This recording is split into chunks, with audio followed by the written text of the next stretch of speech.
In the last episode, we learned about what a twat King Vortigern was. We also learned that Merlin is the son of an incubus and a wham-bam thank-you man.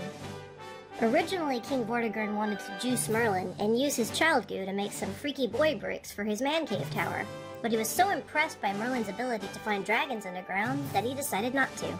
And now we return to Vortigern and Merlin, who are draining the pool that lies on top of the dragons, because that seems like a good idea.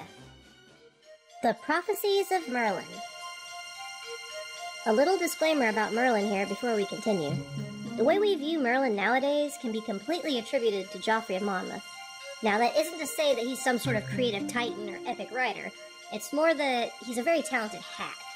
You see, Merlin is Geoffrey's OC. If by OC I mean he based Merlin off of two pre-existing characters from other works. The first is... I'm gonna try to actually pronounce this properly. Meriden, and the other is Aurelius Ambrosius. Meriden was written about in early Welsh literature and was basically the world's first spoony bard. The poor guy went mad after being on the losing side of the Battle of 𝗖𝗵𝗽𝗏𝗀𝗏, where he had a front row seat to the murder of his brethren.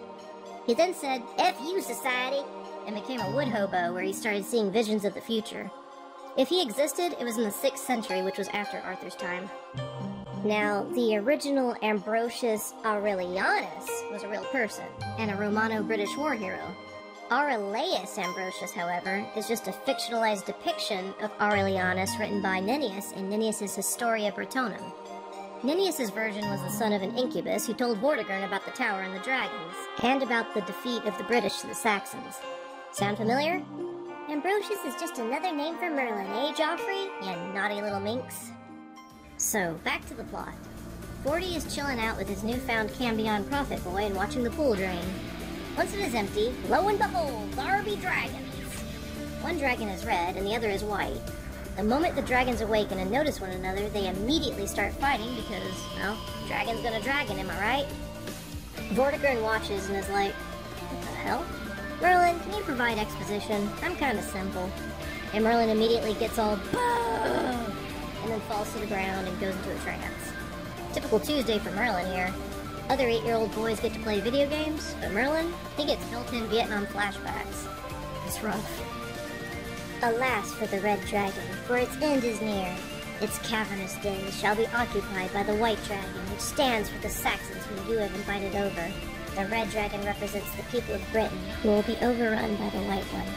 For Britain's mountains and valleys shall be lovely, and the streams in its valleys shall run with blood. And from there, he just keeps going. For 14 pages of pathetic, incoherent rambling.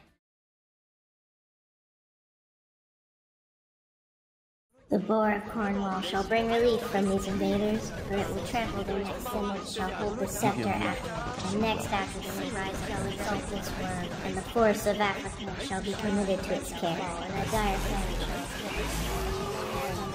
destroy all those who are left alive will abandon their native soil and will sow their seeds, and their land shall be transformed into saltwater fishes, and the feet of those that bark shall be cut off. A hoary old man upon a snow-white horse shall be driven the river code, and a vast wickedness will come next. Swift against the goldsmith, London shall mourn the death of 20,000, and the thanes will be turned into blood. In that time the stone shall speak. The secrets of the creatures who live under the sea shall be revealed, and Gaul shall succeed the giant, and will oppress the people with grievous terror, which will harass the raging lord with the scepter one after the other, and a horned dragon, a man shall wrestle with a drunken lion, and the gleam of gold will blind the eyes. The sea shall rise up, and the arena of the wind shall be opened once again, with a blast of ill omen, making their din reverberate from one constellation to another.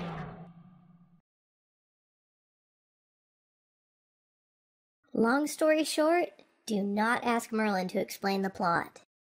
And in the end, Vortigern is like, huh, you have good pronunciation for a kid.